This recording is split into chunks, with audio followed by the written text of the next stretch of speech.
This is the story of a 30-year search by U.S. intelligence agencies to perfect mind control. Some of those engaged in that search have agreed to talk about it for the first time. One said, "I think every last one of us felt sorry to attempt this kind of thing. We knew we were crossing the line." The search would be endless. From brothels, an agent says, we learned a lot about human nature in the bedroom, to the mystical rites of a magical mushroom ceremony performed by an Indian shaman, to a Spanish bull ring. The bull has had electrodes implanted in the brain and is controlled by a scientist. There would be victims.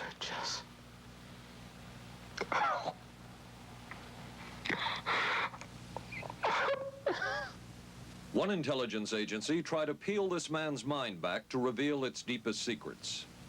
I'll live through it. I'll live through it. This man worked on some of these programs. He would write of his work, "It was fun, fun, fun." This is the story of the search for mind control. ABC News Close-Up, Mission Mind Control. With ABC News correspondent Paul Altmeyer. 1017, now boarding at 8. Mark? Anne. It's been ages. Can I buy you? Allow me. 2 Michelob Lights. Michelob makes a light beer? Perfect. The good taste of Michelob Light. Don't just compare it to other light beers. Compare it to your regular beer.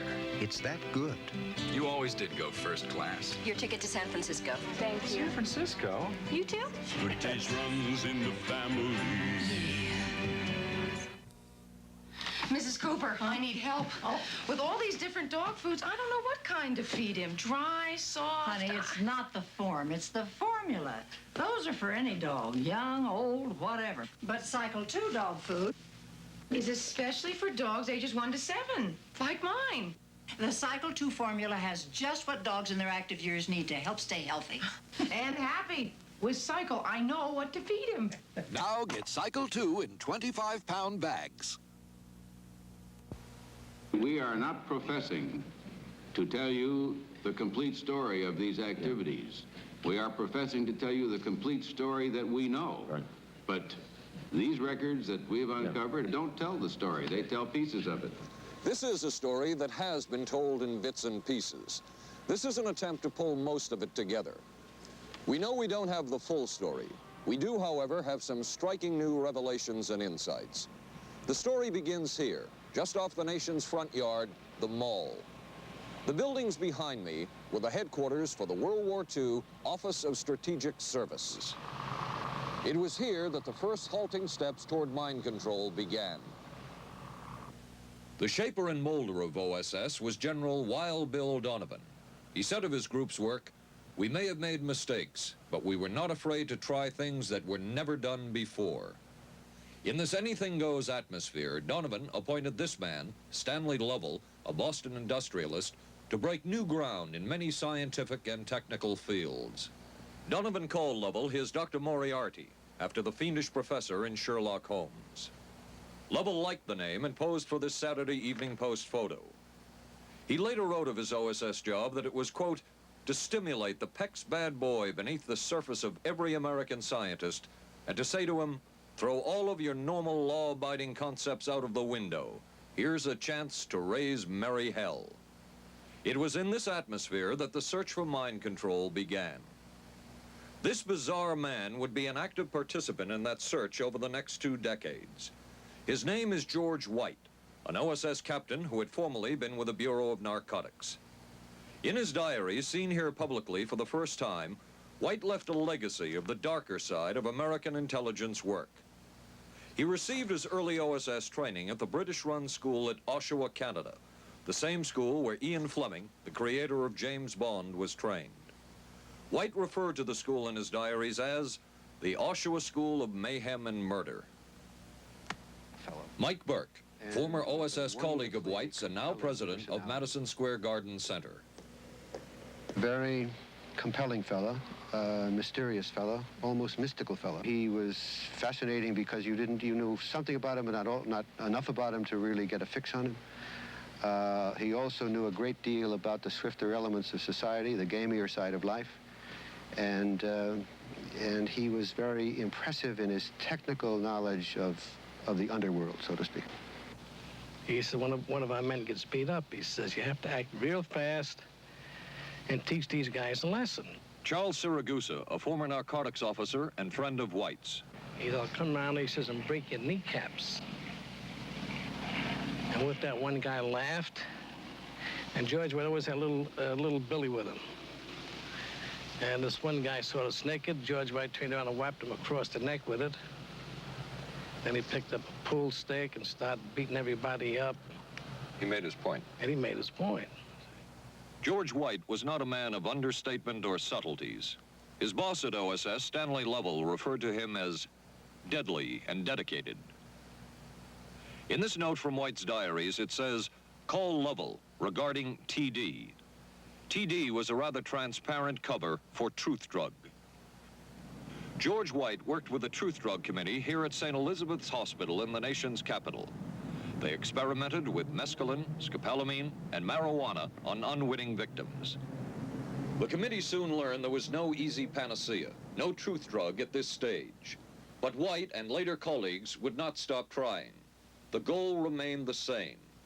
As this 1952 CIA memo says, the aim is controlling an individual to the point where he will do our bidding against his will, and even against such fundamental laws of nature as self-preservation. But it was a discovery here in Basel, Switzerland, at Sandoz Laboratories by Dr. Albert Hoffman that led the intelligence agencies of America to believe that they had found the panacea.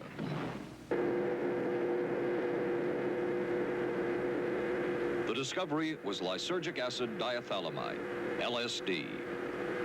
The film that you see is considered by many experts to be the closest illustration of the effects of a hallucinogenic.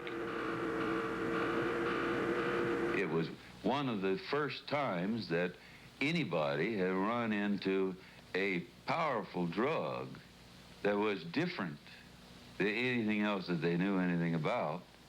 John Gittinger, recently retired chief psychologist for the CIA. This is the first time Gittinger has been interviewed publicly. We could disable a whole city by putting a very small amount on a water supply. After all of these years of us, those of us who were involved in looking for this secret drug, this was the only thing that began to look for the first time like it might be something like that. The CIA's interest in LSD was intense. The worry was that the Russians would get hold of it. Were the Soviets into LSD? I'm going to have to say I'm sure they were, but if you ask me to prove it, I've never seen any direct proof of it. But at one point, intelligence information received from Switzerland said that Sandoz Laboratories was about to put 100 million doses of LSD on the open market. And it caused enough concern within the agency that the United States was prepared to buy the entire supply. However, a slight mistake had been made. The mistake is made public for the first time. I just found out on a new CIA document that there were no such large quantities of LSD on the market. John Marks has filed numerous Freedom of Information suits against the CIA and has unearthed much new material. He is the author of The Search for the Manchurian Candidate, a history of intelligence agency work with mind control. He is a consultant for this report. What happened is that there was a military attaché in Switzerland, an American officer, who got milligrams and kilograms mixed up. In other words, he made a mistake of thinking 1/1000th of a gram was the same as 1,000 grams, which is a mistake of 1,000,000 times. So when the CIA got the intelligence that there were 100 million doses on the market, in fact, there were 100 doses. The man who would oversee the CIA's research into drugs and most of the agency's behavior programs is this man, Dr. Sidney Gottlieb, a chemist. Dr. Gottlieb declined ABC News' request for an interview. In their never-ending search for the miracle weapon, CIA operatives searched here in the remote mountain areas of southern Mexico for what up to then had been considered a myth, magic mushrooms.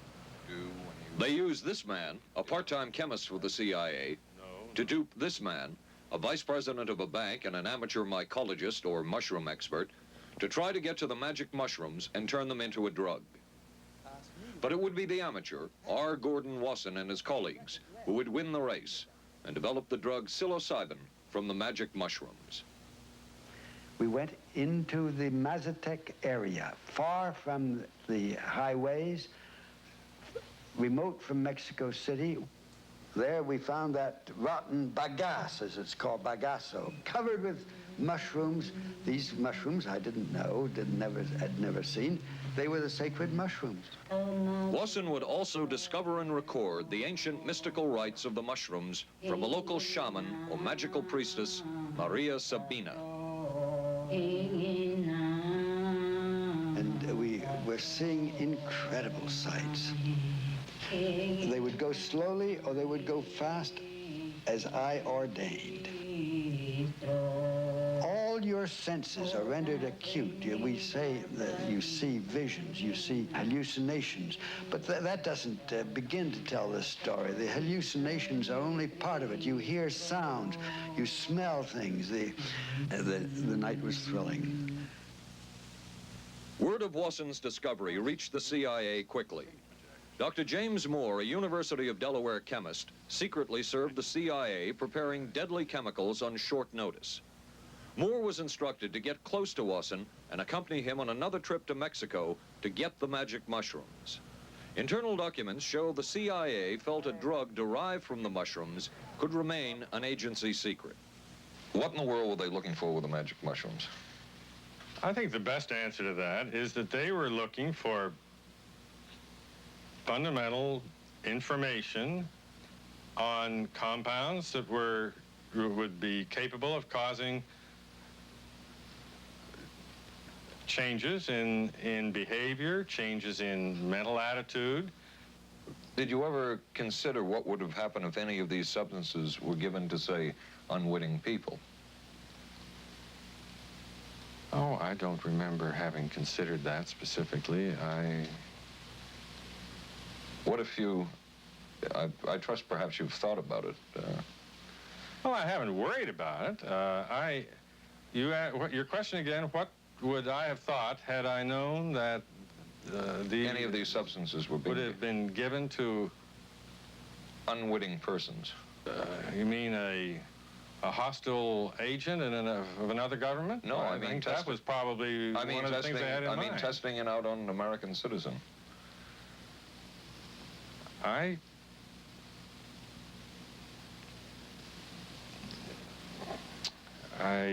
guess I must seem very, very cold-blooded about this, but I don't recall ever having been very much preoccupied with that issue. But many drugs were tested in this way. A decision was made at the highest levels of the CIA to do testing on unwitting Americans. As one CIA document says, such testing would be operationally realistic. A former CIA official who worked on these programs describes for the first time how the decision was made. He did not wish to be filmed or recorded. Thus his remarks are read by someone else. I think every last one of us felt sorry to attempt this kind of thing. We knew we were crossing a line. Every decent kid knows he shouldn't steal, but he does it sometimes. We knew damn well we didn't want anyone else to know what we were doing. The decision was made to do testing on unwitting victims. It was decided they should be on the fringes of society because they were most vulnerable. It was the borderline underworld, prostitutes, drug addicts, and other small-timers who would be powerless to seek any kind of revenge in case they found out.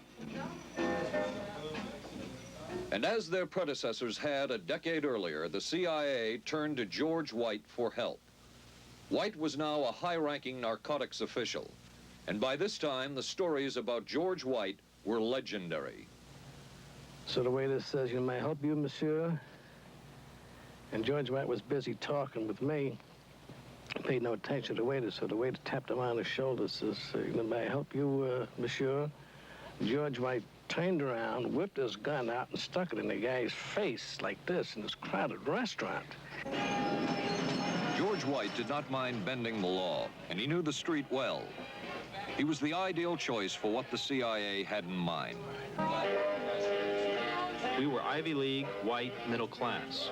We were naive, totally naive about this, and he felt pretty expert. He knew the whores, the pimps, the people who brought in the drugs. White set up so-called safe houses for the CIA in New York, here in Greenwich Village, and later in San Francisco, in this hotel, and in an apartment atop Telegraph Hill with a commanding view of San Francisco Bay. While the existence of these safe houses was disclosed last year, details of what took place within them has not been told. A former CIA official who worked in the safe houses reveals that they were used not only for drug testing, but to study sexual behavior and how it could be used to manipulate people. We did quite a study of prostitutes and their behavior. How do you take a woman who is willing to use her body to get money out of a guy to get him to talk about things which are much more important, like state secrets? We learned a lot about human nature in the bedroom. We started to pick up knowledge that could be used in operations. There would be victims in all of this, but as the agency knew, they couldn't fight back. Some entries from George White's diaries. Clarice gets horrors. Janet, sky high. As one agency memo says, we have no answer to the moral question. The safe houses were not the only testing grounds. Millions of dollars would be spent on LSD research at universities throughout the country. And word would begin to spread on campus about this so-called mind-blowing drug. And suddenly, there was the counterculture of the 60s. I give the CIA a total credit for sponsoring and initiating the entire consciousness movement, counterculture events of the 1960s. Dr. Timothy Leary, the 1960s Johnny Appleseed of LSD. The CIA funded and supported and encouraged hundreds of young psychiatrists to experiment with this drug. The fallout from that was that the young psychologists began taking it themselves, discovering that it was an intelligence-enhancing, consciousness-raising experience. I know that some of the studies in which the CIA had supported used as subjects people who later became strong proselytizers of LSD. So, you know, in that sense, yes, I think it did sustain the perpetuation of the use of the drug. And it's rather ironic, isn't it? The counter case that I would make in relationship to that is to remember that the people who were doing the research were people who would be doing the research regardless of who was the sponsor. I don't think anybody working in that time in the remotest ever thought that it would blow up into the kind of thing that it did.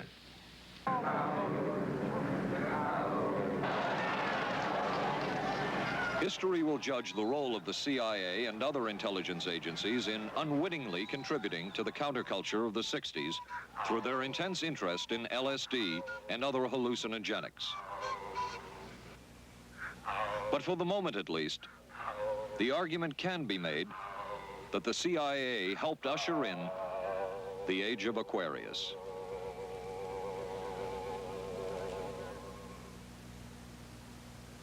ABC News Close-Up will continue in a moment. Being careful about my body doesn't just mean major things like regular breast exams. I'm even careful about pain relievers. Plain aspirin sometimes upset my stomach, so I use Bufferin. It adds protection. I'm careful about what goes into my body. Bufferin gives me an added relief action I want. Tylenol doesn't. Only one leading tablet has both, an added relief action in many cases that Tylenol never provides, and protection ingredients, Bufferin. Now I'm careful to get both with Bufferin. Your sink trap's clogged with grease. Use Crystal Drano. I'll pour in liquid plumber. Don't. It may not work on that grease clog. No? Crystal Drano will. Look, liquid plumber's quiet. It's not melting that grease. But Drano is. It broke through. Will Drano hurt metal pipes? No. So liquid plumber didn't break that grease clog. I'm switching to Drano. To make clogs go, better use Drano. Saturday live on ABC. the Forest Hills Men's Invitational from the legendary West Side Tennis Club. Then live, third round coverage of the most prestigious ladies golf event. Hollis Stacey goes for her third straight U.S. Women's Open title. And red-hot Nancy Lopez shoots for her elusive first Open victory. And on ABC's Wide World of Sports, rodeo excitement from the Wild West, plus high speeds, high thrills, hydroplane action, championship tennis, golf, and ABC's Wide World of Sports, Saturday.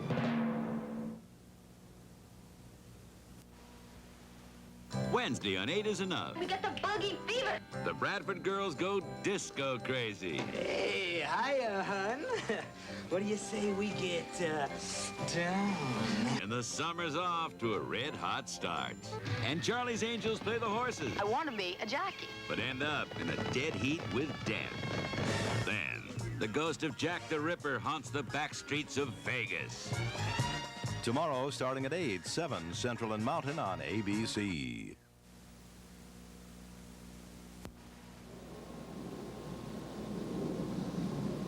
Covering a span of history such as we are in this report, one can get sidetracked by the so-called glamour and mystery of espionage work or by the exotic qualities of some drugs. But what you can't lose sight of is what all of this would mean in terms of individual human beings. There would be deaths, there would be long-lasting and harmful effects. The best-known case is that of this man, Frank Olson, a chemist employed by the Army Chemical Corps, who in 1953 was slipped LSD unknowingly at a meeting with CIA officials. Shortly after that, Olson went into severe depression. He ended his life at this New York hotel by diving through a shaded closed window in his 10th floor room. Frank Olson was the first known fatality in the CIA's LSD program. Olson left behind a widow, Alice, and 3 children, but it would be years before they learned the real story of his death. Shortly after his suicide, Alice Olson was visited by Dr. Sidney Gottlieb, the man who had administered the drug, and by Robert Lashbrook, his deputy, who was the last person with Frank Olson the night of his death. It was probably to check me out and see whether I was handling myself and handling the situation, whether I was hysterical. And I'm sure they left the house feeling ever so much better because I had been gracious and hospitable to them, so that I must have played right into their hand and made them feel fine. 23 years later, how did you feel about that meeting? My anger was unbelievable at how I had been duped for this length of time, and the anguish which was unnecessary. Anyone who knew during all of those years never told Alice Olson the real story of her husband's death. She would discover it by accident more than 2 decades later. In essence, it was a 22-year-long cover-up. Lyman Kirkpatrick was Inspector General of the CIA at the time of Frank Olson's death. But had not the Olson case occurred within the secret confines of the CIA, would not this case have been a prosecutable case? Perhaps manslaughter? I would think very definitely prosecutable, and certainly from the point of view of of Mr. Olson, why it should probably have been actionable. Frank Olson's suicide slowed down the CIA's testing of LSD and other drugs, but only momentarily. The CIA was not the only government agency interested in the possibilities LSD and other drugs presented for mind control. The Army Chemical Corps first started working with the CIA and then branched off on its own. It too tested drugs on unwitting victims, and a death would result. The case of this man, Harold Blower, a tennis pro, seen here with his daughter Elizabeth, is well known. In 1953, Blower was a private patient at the New York State Psychiatric Institute. He was given 5 injections of a mescaline derivative that was being tested secretly for the Army Chemical Corps. With the 5th injection, Harold Blower died. As with the Olson case, a 22-year cover-up followed, until finally the Army admitted the real details of Blower's death. Since the initial news stories of Harold Blower's death, close to 5,000 documents, previously classified, have been released by the Army and obtained by ABC News. They provide valuable insight into Army activities at the time of Blower's death and where the Army went from there with their own drug testing program. From a previously classified deposition of Dr. James Cattell, who administered the mescaline derivative. On the purpose of the drug testing, to produce symptoms similar to those that you see in schizophrenia. On how much the patient knew about all this. We didn't delineate all the possibilities of what might happen because then you contaminate your experiment. Cattell then relates that he never even knew what drug he had given Harold Blauer because of the secrecy of the Army experiments. We didn't know whether it was dog piss. This was secret. This was a secret. We weren't in on it. We asked Blauer's daughter Elizabeth for her reaction. What? How can anybody react to that? I mean, that is so far from what you'd expect from a human being, never mind a doctor, never mind a professional specialist who's supposed to care about people's minds. It's unbelievable. A suit filed by Elizabeth Barrett against the Army Chemical Corps is now pending in federal court. Other Army experiments continued on mental patients around the country. Work done at the Tulane Medical Center in New Orleans involved several drugs, hallucinogenics, and electrodes implanted in the brain. The chief researcher was Dr. Russell Monroe, now head of the psychiatry department at the University of Maryland. These are various progress reports written by Dr. Monroe and recently obtained by ABC News. From one of the progress reports, a report of a woman who had electrodes implanted in the brain and was then given LSD and other drugs. She became agitated, cried, lapsed into a trance-like state.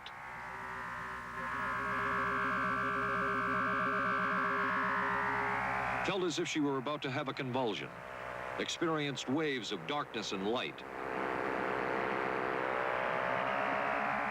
had bizarre sensations in her neck and legs, said somebody was trying to manipulate her body.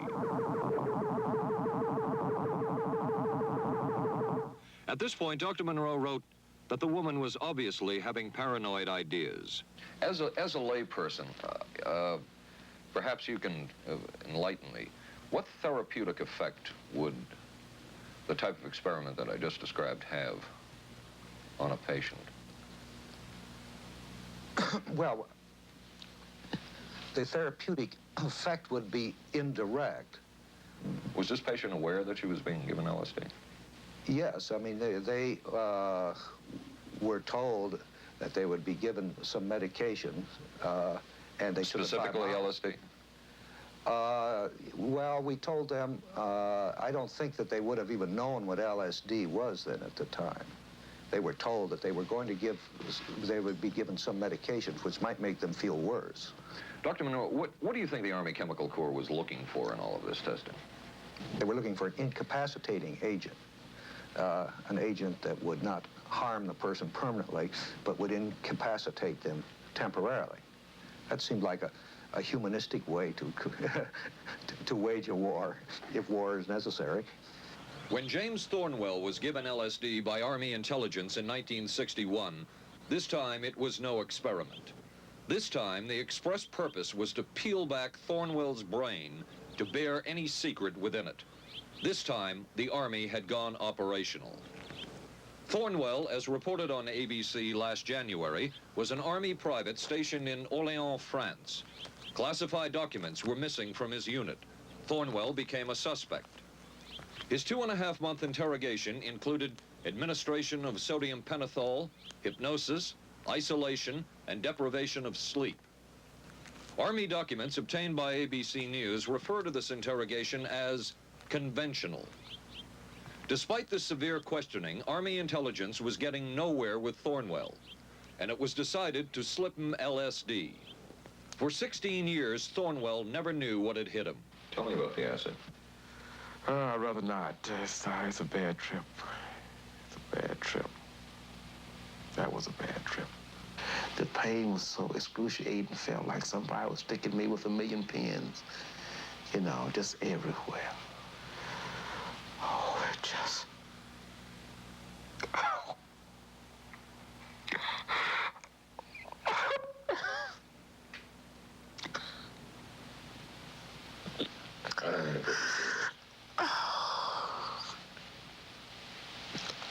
You want to stop for me?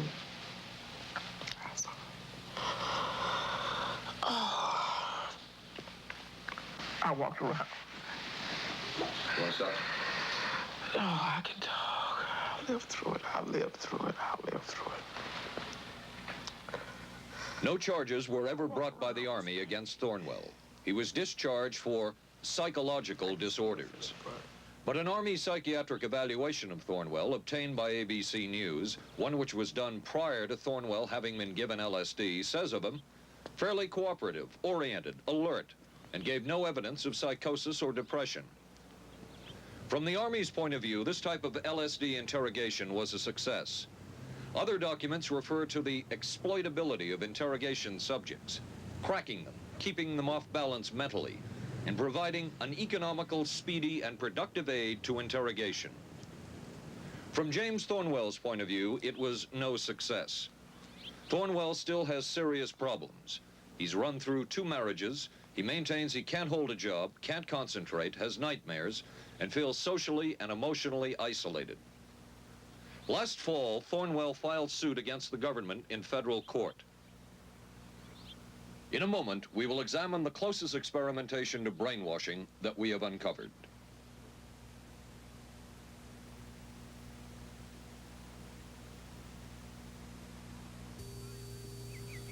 Oh, for crying out loud. Something wrong, Will? You pick up a paper these days, you learn life isn't as simple as it used to be, and neither's food. Is that why you eat grape nut cereal? Yep, you couldn't ask for a simpler cereal. Wheat and barley, vitamins added, no preservatives. Sure looks simple. It's got a natural nutty taste. What's good for breakfast, guys? How about something nice and simple? Grape nuts, the simple cereal.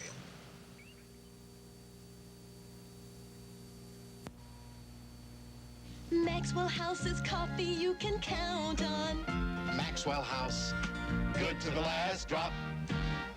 Maxwell House is good every time. Maxwell House is good coffee. Good to the last drop. Maxwell House. Maxwell House, coffee you can count on. Always smells good, always tastes good. Always good to the last drop.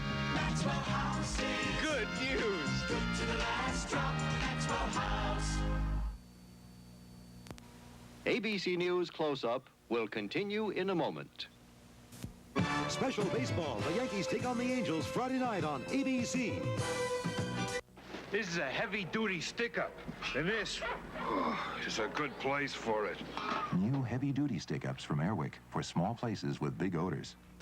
This is David Shoemaker in the news at this hour. District police have charged a young Northeast woman with the weekend kidnapping of that day-old baby. Sources say the woman was pregnant and afraid she'd lost her own child in the accident, and that's what motivated the kidnapping. 'Twas the night before Skylab, and we'll have the latest on its fate and ours. Testimony before Congress today on battered wives. Some of the victims are battered wives. A rock and roll star put on probation for income tax evasion. The condition is he must put on 1,000 hours of concerts for charities. And we'll be talking with a local teenager who won a gold medal at the Pan Am Games. Join us at 11. Reach for the sun. Hello, sunshine. Reach for the sun. Hello, sunshine. Hello, Mountain Dew. Nothing else tastes or feels quite like Mountain Dew, or goes down as smooth like a soft breeze on a lazy afternoon. Reach for the sun. Reach for Mountain Dew.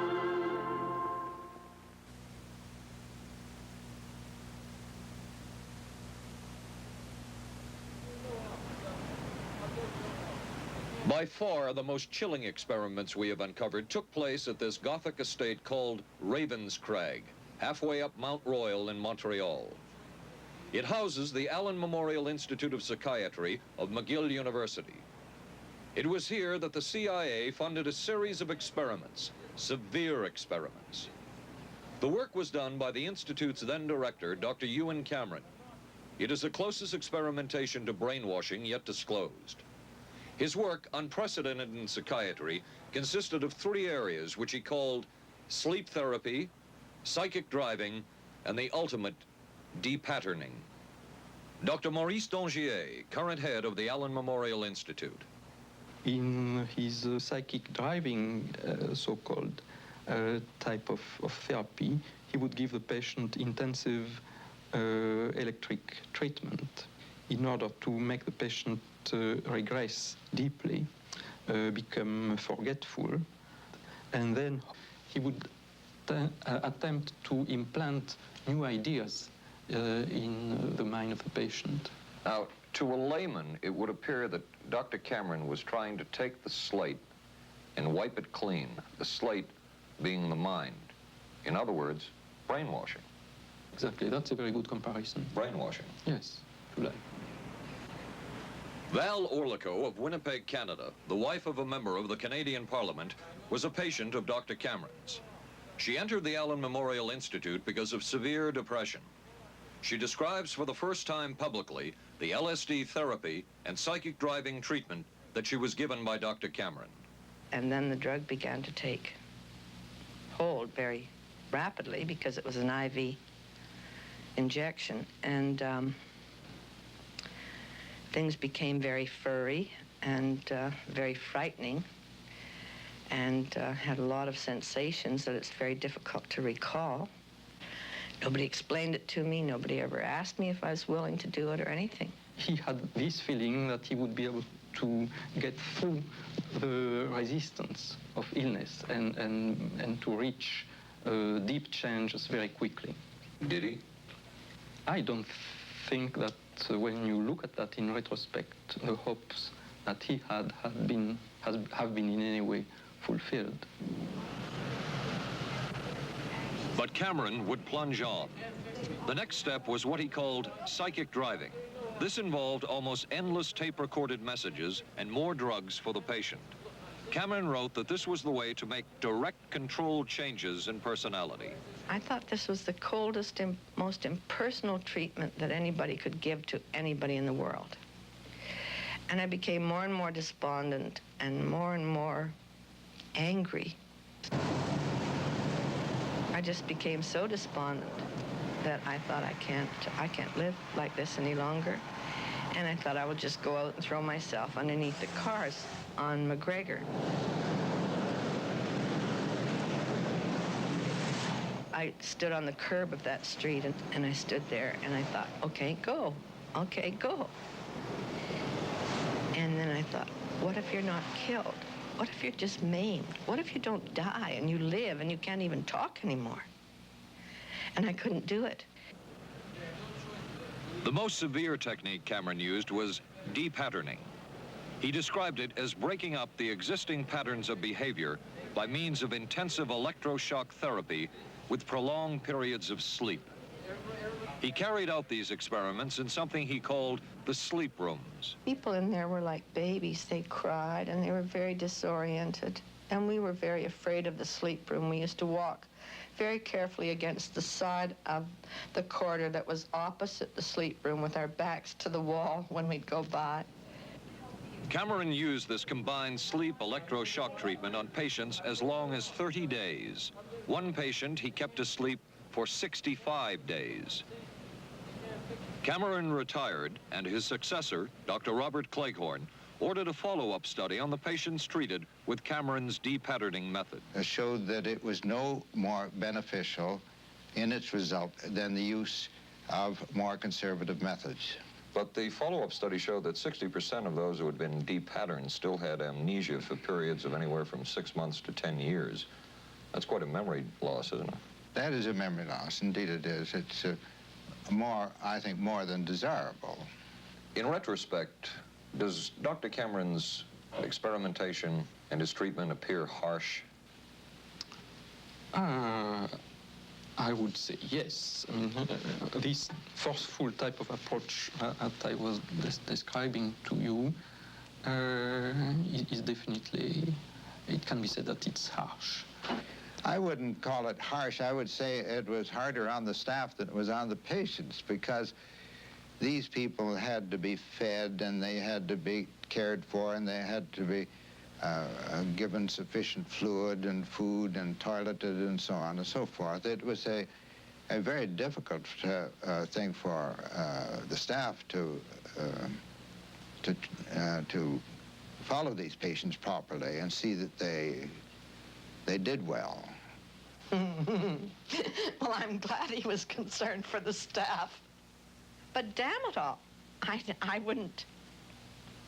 I could have maybe had a different kind of life. And that makes me angry and sad, and I don't know how to explain how I feel, really. I just. How did you feel when you learned that Dr. Cameron's experimentation was financed by the CIA? Well, I thought, oh, I can't even use the word that I thought, because I thought, that bastard. And he was too smart. He knew who he was working for. And, excuse me, but I just, I just can't, sometimes I can't believe it, and yet I know it's true.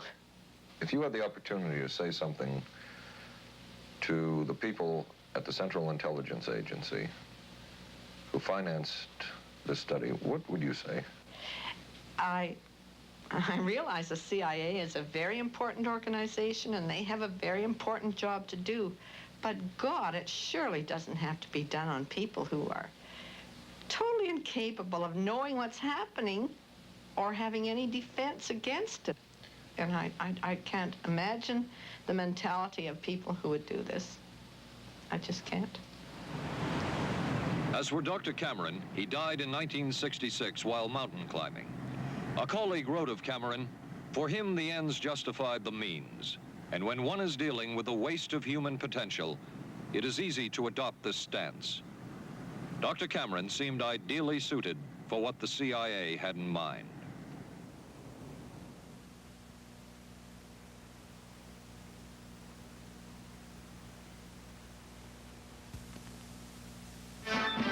America is adapting to the shape of things to come. Triumph TR7 with 5-speed transmission or optional automatic. Wide steel belted radials, front disc brakes, front end spoiler, rack and pinion steering. Triumph TR7. No other sports car looks like it. No other sports car drives like it. Triumph TR7. The shape.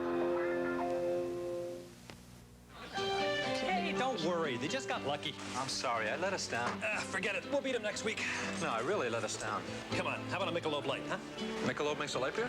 Sure. The good taste of Michelob Light. Don't just compare it to other light beers. Compare it to your regular beer.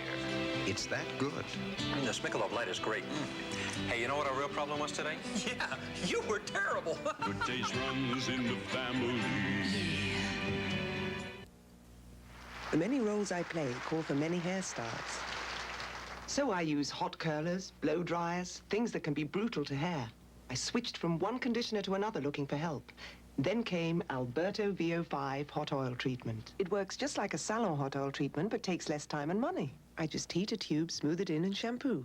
My hair's left silky, shiny, more manageable than I ever dreamed. Alberto VO5 hot oil treatment. I'll never switch again. Thursday. I could move a few of my things over this morning. There's a scandal in the 12th when Wojo gets a roommate. Hi. In a Barney Miller special. I'm a prisoner of my biological urges. Sorry to hear that. Then authorities say this Texas motorcycle gang murdered a federal judge. People are always scared of something they don't understand, and they don't understand us, so they're scared. Geraldo Rivera investigates dope, death, and the banditos on 2020. Thursday, starting at 9, 8 Central and Mountain on ABC.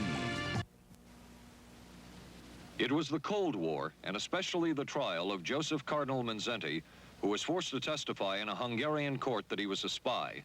And then later, the Korean War, with the coerced and mainly fraudulent confessions of American servicemen. My information took place on the... that would spark intense interest in intelligence circles about brainwashing.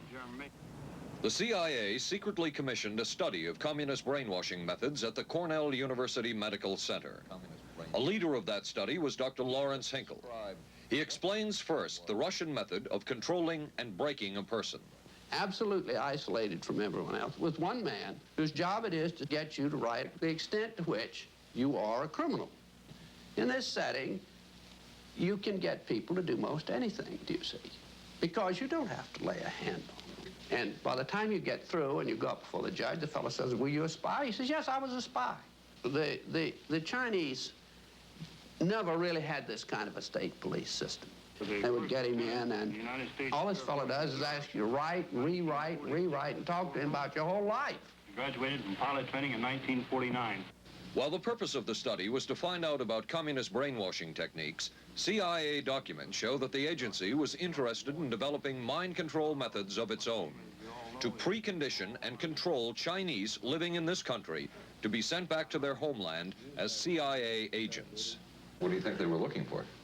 Well, I think they weren't looking for agents or anything like that. Yet the agency's perception of the work you were doing, in CIA documents we have examined, it says that the project that was being done here, they intended to use everything learned about the new agents to induce them to, quote, to perform acts of a complex, purposeful nature. Yeah, but that was never done. The effects of which may be out of keeping with the individual's previous behavior. That behavior. sort of thing was never done. Those people were not, that was, when they first came here, the first people they sent up to see us, you see, were operational type people from the CIA with some rather wild ideas. Okay, this is their perception of it, if I could just continue. No, it wasn't their perception of it either. No, it wasn't. Dangerous to his being, contrary to any previous consciously expressed intentions and interests, contrary to the good of the individual, and subversive to the goals for which he is consciously working. I understand all this talk.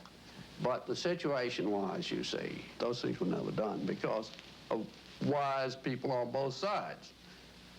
We were not able to do this nor interested in it. They were, though. Some of the low-level people were, but the high-level people were not, to tell you the truth. But documents clearly show that the CIA was attempting to develop agents over whom they had as much control as possible. Agents who would perform tasks contrary to their own good. Normally conditioned American who's been trained to kill and then to have no memory of having killed. His brain has not only been washed, as they say, it has been dry cleaned.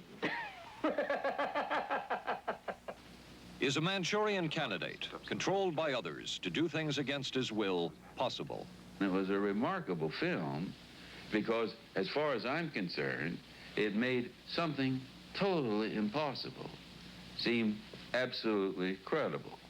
I would say the answer is yes, but there are many qualifications to that. Dr. Milton Klein, a psychologist, a clinical and experimental hypnotist, and unpaid consultant to the CIA. The qualifications would be the subject selected to produce the kind of behavior that you wish, the amount of time, the procedures that are utilized, and the motivations of the people who are designing, executing, and administering the procedures. You're asking whether an individual can be, under hypnosis, influenced, coerced, persuaded, shaped to perform an antisocial act, or a destructive act, or an act of violence. My answer would be yes. Captain Marco, will you be good enough to lend Raymond your pistol, please? Yes, ma'am.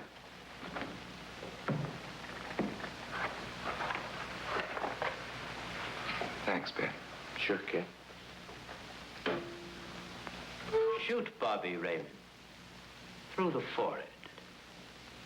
Yes, ma'am.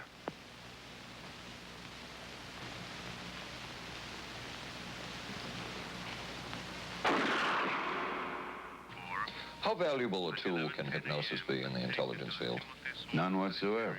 It has absolutely no use because nobody's ever been able to do that I know of, do it in an operationally feasible way. I'm not in any way saying that hypnosis doesn't take place. I'm not saying there's nothing to it. I would say that most government agencies concerned with intelligence operations have been looking to hypnosis as a tool for a variety of purposes, one of which is to carry out and to execute certain intelligence operations on a basis where they would not have to rely completely on some of their own emotional reactions.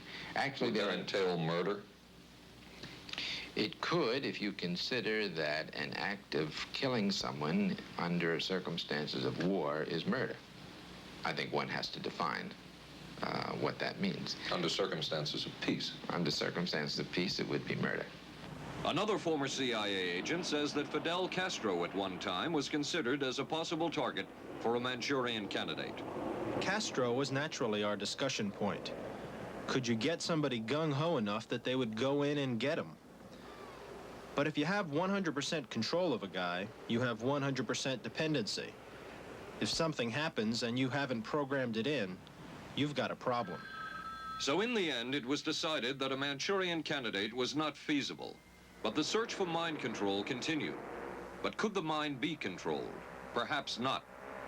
But is human behavior predictable?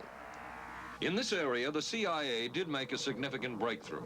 A personality assessment system designed by the agency's chief psychologist, John Gittinger. It comes close to being able to predict how humans will behave. It's really a descriptive system, an attempt to try to describe personality in a relatively systematic way so that hopefully you can get some kind of an idea to predict what the behavior between different kinds of individuals. Gittinger's system had many uses in intelligence work.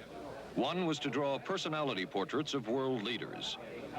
Using Gittinger's system, the agency concluded the Shah of Iran is a brilliant but dangerous megalomaniac whose basic problems resulted from an overbearing father. And there were other applications. Your assessment staff played a key role in helping other governments pick their police intelligence agencies, including, we've learned, the Korean CIA, Uruguayan National Police. Can you tell us about this? No. Author John Marks. The former #2 CIA man in Uruguay told me how in 1966, John Gittinger and an assistant traveled down to Uruguay and gave the tests in order to select members of the Uruguayan intelligence service. A psychologist who used to work for the CIA told me in 1961 he personally traveled to South Korea as part of an American CIA effort to set up the Korean CIA and to give the personality tests to candidates for the Korean CIA to choose the best man for their secret police. But one of the basic functions of Gittinger's system was finding the vulnerabilities of an agent, a double agent, or a potential agent. In its applicability to intelligence work, isn't the PAS system looking for a person's soft spot? Well, of course, the answer to that is yes, but I hasten to say soft spot. This is what I consider a negative word. Of the hundreds of behavioral projects undertaken by the CIA, Gittinger's appears to have been one of the more successful and more conventional. Other experiments were not as conventional. Neurophysicist Dr. Jose Delgado was financed by the Office of Naval Research. In this experiment, the bull is sedated. Electrodes are implanted in its brain. Delgado transmits an electronic impulse to the center of the bull's brain. Delgado has remote control of the animal. Recently released CIA documents refer to the feasibility of remote control of animals and that special investigations will be conducted toward the application of selected elements of these techniques to man. Other areas were examined through the 60s and 70s. Brain surgery, psychosurgery, creation of amnesia, parapsychology, manipulation of genes. Even though past and present CIA officials have indicated this kind of work ended in 1963. Whole truth, nothing but... And one of those who took part in these programs. Thank you, sir. In 1977, the Senate subcommittee heard testimony from many of them, but the testimony was not that revealing. According to one of them, they agreed amongst themselves to keep the inquiry within bounds that would satisfy the committee. Former narcotics officer Charles Siragusa says that he was asked to limit his testimony by the man he reported to at the CIA. He wanted me not to say anything. To perjure yourself. That's right. Well, either that, I'd have to perjure myself or take the Fifth Amendment. And I'm not about to take the Fifth Amendment for anybody. Okay. Former CIA chemist Robert Lashbrook testified he had no first-hand knowledge of the agency-run safe houses when, in fact, he supervised one of them. There was very little. And according to George White's diaries, was at a safe house when White conducted what he called an LSD surprise experiment. Dr. Sidney Gottlieb, whom we recently filmed near his California home, oversaw many of the CIA behavioral programs. He retired in 1973 and destroyed the records of this work. In sort of a valedictory letter, Dr. Gottlieb wrote that he and his colleagues had been able to maintain contact with the leading edge of developments in the field of biological and chemical control of human behavior. Dr. Gottlieb also testified before the Senate subcommittee, but from an anteroom where he could not be filmed because of what his lawyer termed health and cardiac problems. Dr. Gottlieb declined ABC News' request for an interview. And what of George White, the man who helped the agency in so many of its programs? He would retire here to Stinson Beach, California. And shortly before his death, he wrote to his boss at the CIA, Dr. Sidney Gottlieb, and summed up his career by saying, "It was fun, fun, fun. Where else could a red-blooded American boy lie, kill, and cheat, steal, deceive, rape, and pillage with the sanction and blessing of the All-Highest?" Has mind control been achieved? From all of the available evidence, it appears doubtful.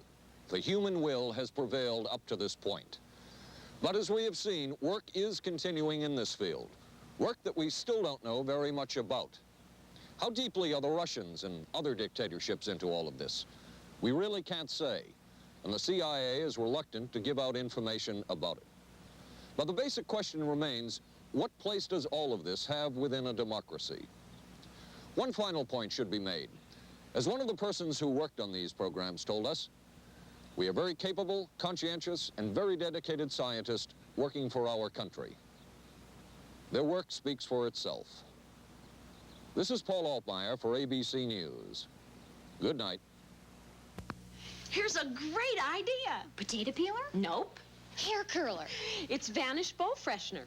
Freshness in a snap. Snap it under the rim and it freshens 2 ways. It's always there to freshen. Then when water hits it, extra deodorizer and detergents are released, working best when and where you need it. When the bowl's fresh, the bathroom's fresher. Snappy idea. Vanish Bowl Freshener. Vanish for a cleaner bowl and a fresher bathroom. What do doctors recommend for pain today? This report shows doctors' #1 choice is the pain reliever in Anacin. 5 million recommendations last year for pain of headache, backache, minor arthritis, and muscle ache. The ingredient in Anacin is the doctor's #1 choice. Anacin is strong, a special combination of medical ingredients free of stomach upset for millions everywhere. The ingredient in Anacin, doctor's #1 choice.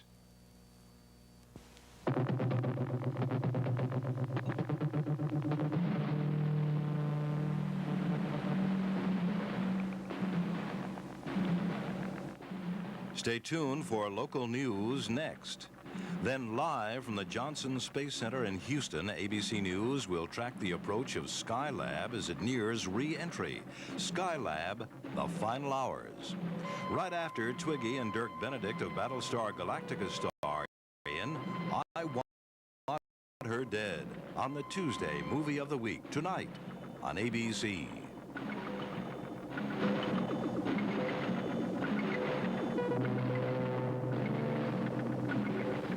This has been a presentation of ABC News.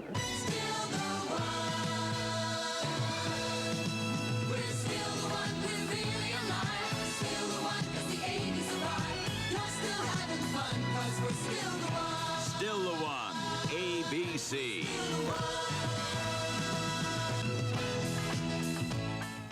Skylab nears its final orbit. An arrest in the kidnapping of that newborn baby. A rock star sentenced for income tax evasion, and a local gymnast talks about her winning performance in San Juan. News 7 is next. We were concerned about our monthly electric bills, so we called Pepco for help. They sent us this energy-wise home audit. Just take a few simple measurements and answer the questions. Then mail them back to Pepco. Then Pepco will, free of charge, analyze your home's energy use and send you back a list of recommended changes to help you save money on your bills. Write today for Pepco's energy-wise home audit to help